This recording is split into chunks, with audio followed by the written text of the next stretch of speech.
Havar derley Kasım hocam Geri havarını Kasım hocam Niçin sandır dağı beş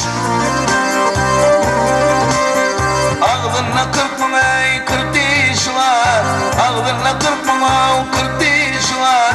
Ne yılandır ayağını beş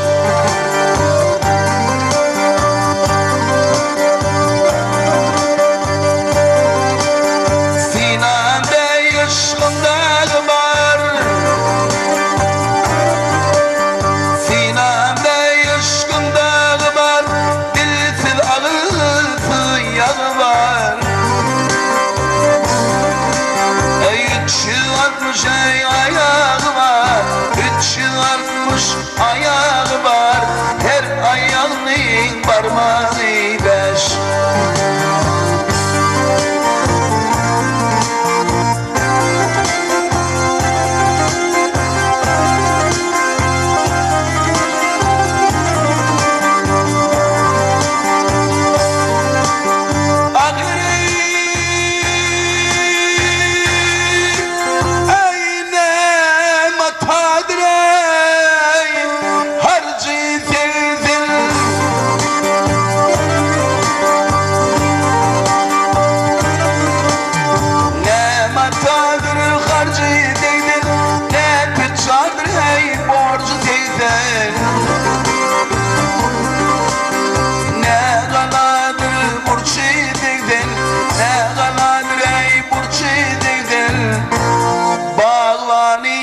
Şey bağdaş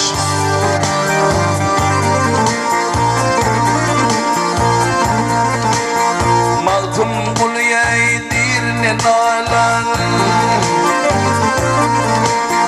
Maltum buluyaydır ne nalan Ne gün yanılmış ne divan Seher vakti tuval kivan Seher vakti ey tuval kivan Karası 40 numay ağdaş